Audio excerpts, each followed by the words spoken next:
The New York State Department of Transportation presents the DOT POD.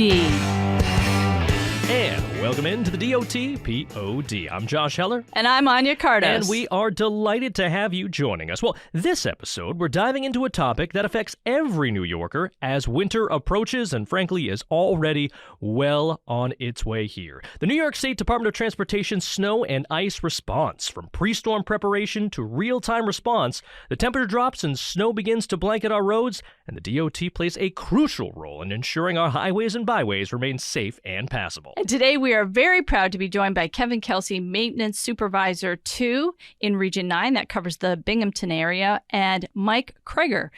He is a Bridge Maintenance Supervisor 2 in the Mohawk Valley. They'll take us behind the scenes to understand how this dedicated team combats winter weather challenges. Welcome to you both. Hi, guys. How you doing? Hey, so let's start off with you, Kevin. Would you give us a bit of your history here at DOT?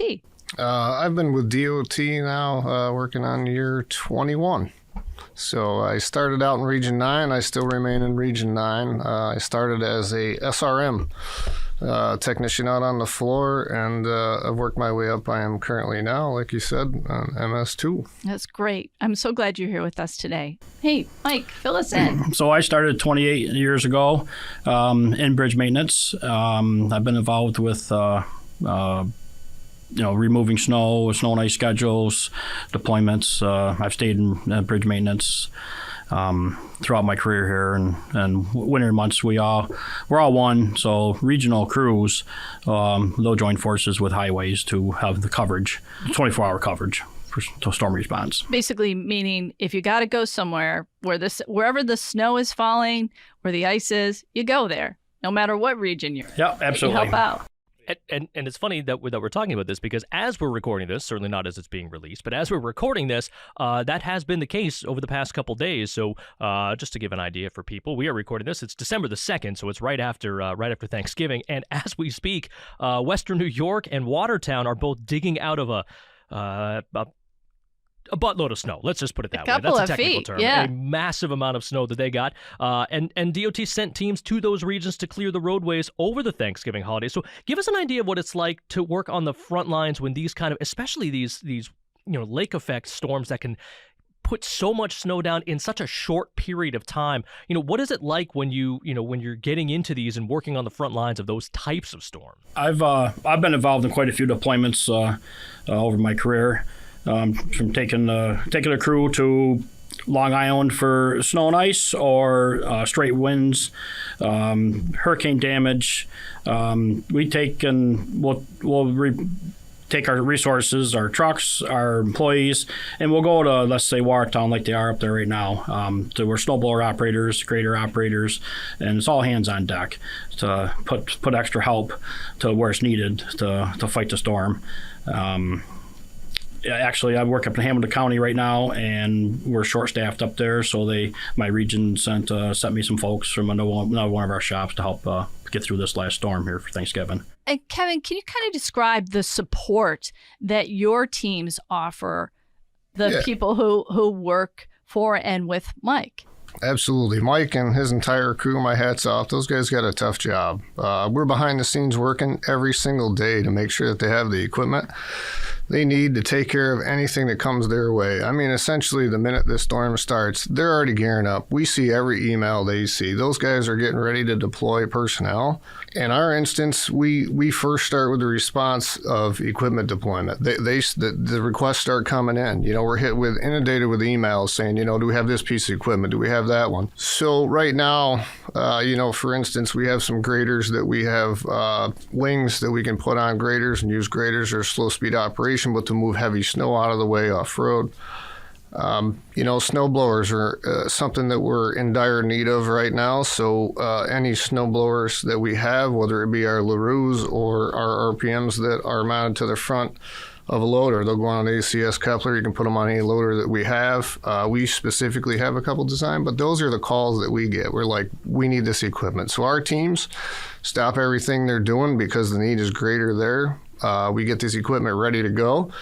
And then it heads out with the deployment, typically with these guys. And so they have the equipment they need to do their job. Now, one of the things that we've said in the past, and is certainly the case, is that, when it comes to snow and ice prep, yes, we talk about it more in the wintertime, but it's not a wintertime specific task. It's 365 days a year, and I'm sure that's true for you, Kevin. So we'll kind of take this in two ways. Kevin, talk a little bit about that snow and ice prep when the transition occurs, but really what you're doing even during the summer months, and then what, Mike, we'll get to you, because I know your position changes a little bit from season to season, so we'll talk about that in a sec. But Kevin, talk about the snow and ice prep and what's happening when it's hot and humid and construction's going on in July and August, knowing full well that in a handful of months we're going to be in these situations. Absolutely, Josh. That's a great question, and that's a lot of things that people really don't think about. They don't think about what we're doing behind the scenes in the summertime. We know that we need this equipment ready. We have come up with, kind of reinvented a lot of things in our organization in the last 10 years. I've seen a lot of great things come our way. We've made a lot of improvements in how we do that. One of the demands these days, and I say that, it's 100% of the time. The expectation is any piece of equipment should be ready at any given time. So over the summer months, we have a program that we refer to as MMS that we're using statewide, which is a minimum maintenance standard essentially. And we've kind of adapted this program, and each region uses it slightly different. But the main goal here is to put a second set of eyes on every single one of our snow and ice pieces and catalog all the stuff that it's going to need. Try to figure out what we have in labor and repairs that need to be done to get that piece of equipment through the next snow and ice season. Even with all that, we still have breakdowns, right? It's unavoidable. Even with all the efforts that are put in and the mass amounts of work, like one of the colleagues I work with, Ed Myers, he says we have two seasons at DOT, winter and getting ready for winter. Right, exactly. Well, and I do want to point out, I just pulled this up on my phone. Every morning I get the winter resource availability, broken down by region and such. And I do want to point out for those listening that, you're talking about making sure everything is available. We're talking about thousands of pieces of equipment. You're talking about over 1,600 large dump trucks, over 340 large loaders. I mean, we're talking hundreds and hundreds of pieces of equipment that you want and expect to be ready to go when necessary. It's a massive proposition spread out throughout a fairly large state. Yes, and the breakdown with regions, with having 10 regions, it certainly broke down, but we all operate very much the same. And if one region's falling behind and there's issues or they're short on personnel, it's nothing for us to get teams together and ship a team of techs, maybe for a 4-month span. I know Region 4 has suffered with being able to hire SRMs, technicians, as we tend to call them.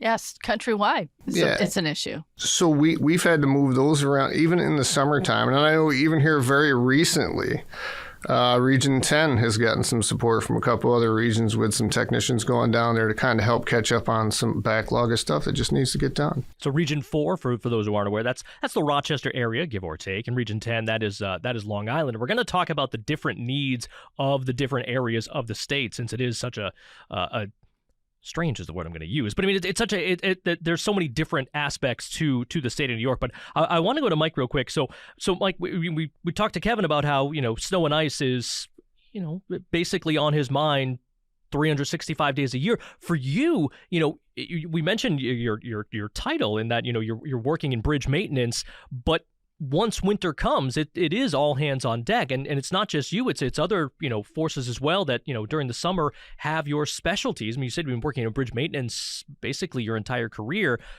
but once it hits October, November time, it's a different thing. So talk about what you do during the summer and that transition to what you're doing now. Yeah, we have three in Region 2. We have 3 bridge maintenance crews, and a paint crew, a striping crew, and a tree crew. So in the winter months, in order to have 24-hour coverage, we all go into a draft, and we pick the locations we want to work out of and lend a hand so we have the coverage in the winter months. it's one of them things that everybody looks forward to because of the opportunity to make some extra overtime for the winter months to get through, and they believe it or not, the employees will kind of fight for it. When there's a big deployment right now, going to Buffalo or Watertown, they enjoy going out and lending a hand. 99% of everybody that works there is all about snow and ice, and clearing the roads, making the roads as safe as we can for the traveling public. That's a big thing, and to fight that storm, and then when you get done, they pull the plug and send us home. It's a great sense of accomplishment to help out other areas. And then the request will come in, like the city of Buffalo will go into the city streets and haul snow, and once our main roads are open, and it's a great feeling to be able to go out and lend a hand. It's got to be really cool to get behind the wheel and plow all those roads and know that you're keeping people safe. It would be really cool for me. I mean, I would love to be at the helm and know that I'm doing that kind of good, Yeah, I enjoy plowing myself. I'm in a supervisor role now and have been for quite a few years. But to go out and jump in a plow truck, it's very relaxing, and the sense of satisfaction that you're clearing that road. It's very relaxing to me. You run long hours. Thanksgiving Day, for example, I think statewide we had over 700 plow trucks out. Wow. So, like myself, I did Thanksgiving Wednesday afternoon for my family because we were going to be busy on Thanksgiving. And that's one of the biggest things that people don't realize, that we give up Christmas, New Year's, right. Thanksgiving, Super Bowl Sunday. If it's snowing, we're out there, and we're okay with that because that's what we signed up for. It's the dedication that our folks have that a lot of times goes unnoticed. And we're very grateful that you guys and your teams are out there. Let me tell you, we really are. And when you see those trucks coming by, you're like, thank goodness, everybody's saying a prayer that they're coming. And when they do, it feels great. And that being said, we have a lot of drivers that are very impatient. They want the roads bare 24/7 so they can scoot right along. And I've always said that let us do our job so that you can get to yours. It's tough when you got cars trying to cut you off, and they got a little 2,000-pound car try and run a plow truck off the road. I've seen it. Give them space, right. Give them room. Give them room. It's funny. My mother-in-law was in town for Thanksgiving, and she lives in South Carolina, and so the storm was coming on Thanksgiving, and we were potentially going to some friends' place, and she's like, "Well, yeah, even plowing today? It's a holiday." And I was like, yeah, they're plowing today. 24/7, no doubt need about be. it. They're out there plowing today. So let's talk about Snow and Ice University. It sounds prestigious. Tell us a little bit about what Snow and Ice University is, and what what employees are learning about, and how that's helping prepare them to tackle this season. So I've been to Snow and Ice University myself. It's good because it puts a bunch of different folks in the same room, and from the engineering level to new supervisors to other folks, environmental people, whatever. So it's good to know the numbers as far as how much salt we use, how many lane miles we plow, how much fuel we use. It kind of puts in perspective. I mean, we spend millions of dollars a year on salt, and if there's ways to reduce salt, that's important too. Slowing down, I mean, that's one of the biggest things that they'll teach you. You need to keep your speeds down so that you don't have. We've all been behind a plow truck that has the salt bouncing all over the side of the road, going in the ditch, over your windshield. So the slower we go, the better job the salt does because it stays in the lane. So you hear that, folks? If you're driving behind a plow and it's going slow, probably around 30 to 35 miles an hour, there's a reason for that. It's not just to annoy you and make you late. It's because that's the most effective, probably safest, but also most effective way to do that. There's a reason. And you're talking about salt reduction right now. DOT has been heavily invested in reducing the amount of salt for our environment, as being good stewards to our environment. That's one thing that we can do. There's the pilot program to reduce salt and use brine. You were very instrumental in utilizing this in your region. Can you talk about that? Yeah, so we've had in our Herkimer shop, we've had I think it's been 3-4 years now that we've tried a pilot. What a pilot is let's try it, see how it works, get some studies down, get some numbers down. And what we're doing is we're making a salt brine, which is basically rock salt, which is diluted and make salt water out of it. So, but we can reduce the amount of salt we're putting down 40 to 50% by doing that, which is a huge cost savings. And the environmental effects are big on that too. And the nice thing about spraying a liquid is it stays in the lane right where you spray it. You don't have that bounce up onto the shoulder, into the ditch. We have, in the Adirondack Park, this year we just started with 3 of our 9 beats up there are straight liquid, and we've got good success with it. And we're still working out the bugs and what works, what don't work. We're in the Adirondack Park up there in Hamilton County. We don't have the traffic that other areas do. So, and we've tried, now we've got some new cutting edges, some new technology that's out, so that helps remove more of the snow mechanically, so we have to use less rock salt. Speaking of new technology, can I take you guys both into the Wayback Machine? Like, Mike, you started in 1997. Correct. Right, with DOT. Kevin, you started? It's 03. 03. Talk about, especially you, Mike, too, like, what was equipment like back then? What was DOT using at that time? Hoppers? I mean, there was no technology like what we have. Sensors, monitors, cameras. What was it like? That's correct. Things were a lot different. Even their cell distribution, and I can tell you that stuff was all a mechanical device. We didn't have the electronics that we have today. It really has changed a ton. We went from the conveyor trucks that were of the old, and even those we had some sensors, we started to migrate into electronics, to now far more effective devices. So we have trucks that all have augers to push the salt out the back, and they can monitor the salt and the amount of salt these guys are laying down so much better. However, on my side of the house, it's created immense amounts of work, time, training for our technicians, because this stuff becomes more and more complicated, as well as the trucks. Like, back then, as you say, back in the day, right? So if a truck had a misfire, it was skipping, it didn't have a lot of power, we could bring it in, crack an ejector line. It was pretty simple. Our guys could tell it was wrong with it, fix it, it was out of here.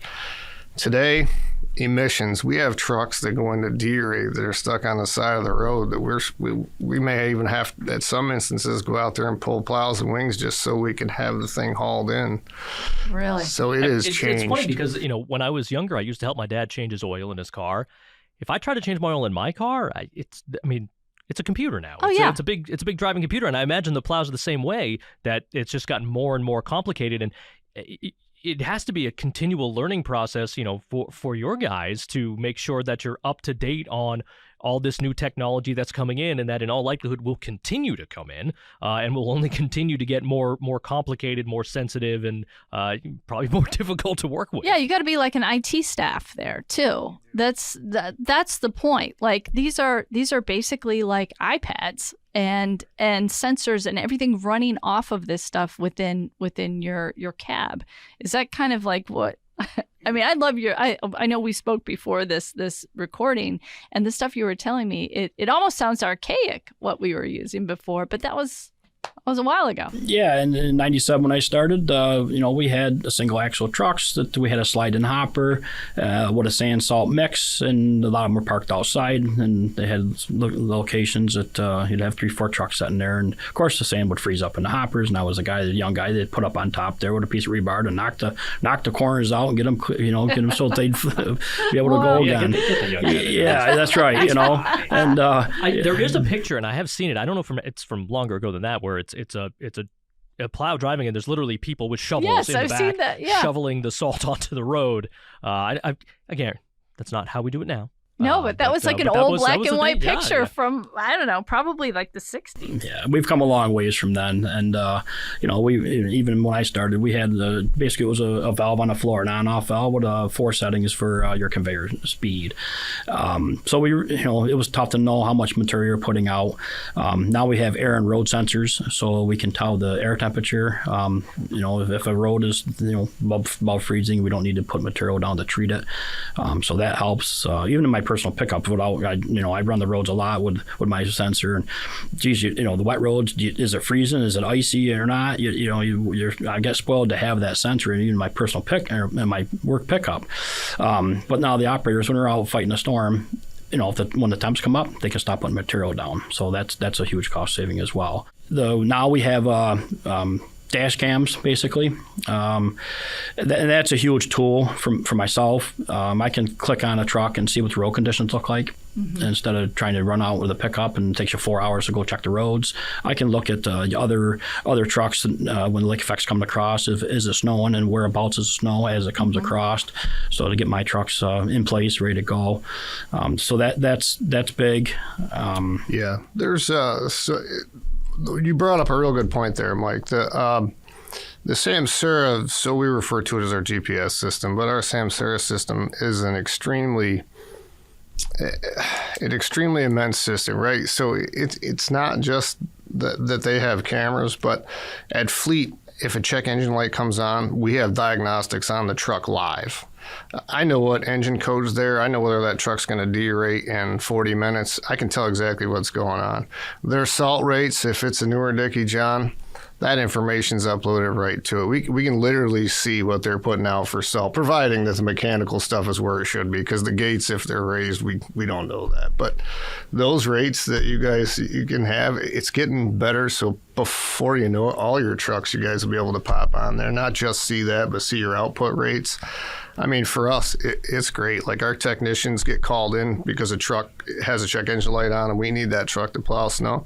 They have an advantage of going in and looking at that like immediately and kind of getting a heads up, before they grab their laptop to go out and start working on it. It seems like so much of this technology is just procuring information, and it's information that can be used immediately, like you're saying, Kevin, like, okay, we know exactly what's going on with this truck, and we know how we need to fix it, so once it's in, we're ready to go. Or like you said, Mike, how much what we're putting out, whether we need to put things out because of the temperature of the road, but also, longer term things where we were talking about salt usage, having, this information is not just useful for the here and now, but also for planning years in advance, these pilot projects and things like that. So the procurement of information is so important. And it seems like all this technology is helping and making it easier to compile all this, massive amount of information and be able to actually use it to make decisions both short and long term. So one of the things we do is we calibrate our trucks every year before the season, whether it's the liquid side or the granular side. And the operators now really don't have much control over that. It's not the gate, raising the gate back in the day. That's not an option anymore. It's all auger and it's fed from inside. So one of the things they want us to do now is to monitor our salt, is to calibrate every 2-3 times a year, make sure that this putting the salt out, a drop test they call it, to weigh the salt to make sure you're putting on a proper amount. So the operators really don't have much they can do about that. If they want to run their numbers higher, we know it right away. We've talked a lot about the past versus the present, and DOT has become so good at this over the past, 100 years maybe of us doing this. And do you feel, I'm going to pose this question to both of you, do you feel that we have kind of become victims of our own success, that public expectation is so high sometimes in the face of sometimes unprecedented storms? How do you feel about that?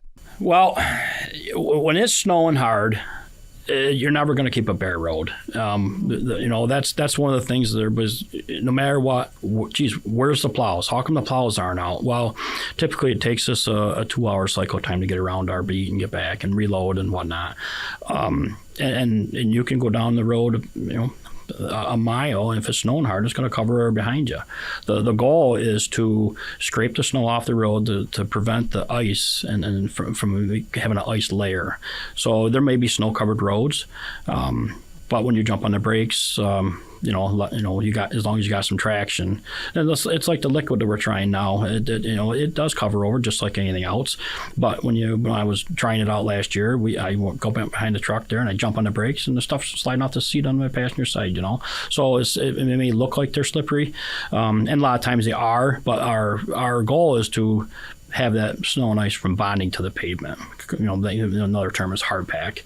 Kevin, what do you want people to understand about the work that really goes in this? Well, yeah, I think it's tough, and I think Mike started to touch on some stuff. I think our expectations, society's expectations of what these roads should be like instantly. These guys do an excellent job. All of our teams are really knocking it out. I don't know what we can do. We've made so many changes in the department. I'm not sure what our next steps are, but we've really honed in on the skill that we have in keeping this equipment up. Like, we rarely have a piece of equipment down during any event. And I'm talking, we're running like 97 to 99% up. You know, so you could see during Thanksgiving. I know at my place during Thanksgiving, 5 minutes, it seems like, after the snow stopped, the roads were excellent. You know, people just had to be patient enough, long enough for the snow to kind of slow down. When these guys are hitting 2-3 inches an hour, right, they can't stay ahead of it. There's still going to be snow on the road, but it seems like that, you know, within an hour of the snow tapering off, our roads are in excellent condition. Yeah. I want to take a second to also talk about safety for, you know, those who are out there. You know, is there something you want to? Obviously, we want people to be patient, to be smart, but you know, when we mentioned, you know, give them room on the plow, but you know, is there anything you want to say to people who, you know, are out there maybe taking this for granted, and in doing so endangering themselves and endangering, you know, our brothers and sisters here at DOT? Is there any, you know, safety message that you want to get across to them for you guys being, you know, really on the front lines of these storms? Well, I would think that slow down and give yourself some extra time. It doesn't hurt to get to where you're going 10, 15 minutes earlier. Having a good set of snow tires. This is snow country up here, so invest in a good set of tires. You know, that's big. We've had cars go off and you stop because we're in the middle of nowhere and make sure they're okay and whatever, and the tires are bald. You know, so that's something that the traveling public can do to help themselves, is to have good snow tires on. And giving you guys room as well to do your work. Yeah, it's dangerous out there. You know, we see it. We have a very difficult time with our technicians out there on the side of the road. If we have a truck breakdown, it's a very difficult situation. We call for law enforcement typically if we can get someone out there, because it's funny. You know, those red and blue lights slow them down, but the yellow lights, it just means hurry up and get around us. You know, if people would just be a little more patient, give the good graces, take your time. Everybody wants to get home safe at the end of the day. Well, we can't thank both of you enough for, obviously, for coming here and for chatting with us, but also for the work you do, and not just during the winter, but during the entire year, for the work that you and your teams do to, you know, to keep our roads safe and to make sure that we're ready for whatever comes. And who knows what'll come this winter season or any winter season. So again, from all of us, thank you so much for all the work that you and your teams do, and for taking some time to talk with us about it. We really appreciate it. Well, you're welcome. I'm glad to be part of it. Thank you. Yeah, thanks for inviting us. We were glad to come. Glad you could make it. This was a really great Absolutely. Conversation. Thanks, guys. And thank you to everyone listening in to today's episode, however you tune into your podcasts. You can always reach out to us at podcast@dot.ny.gov. That's podcast@dot.ny.gov. So thanks again for tuning in. We will be back next time right here on the DOT POD.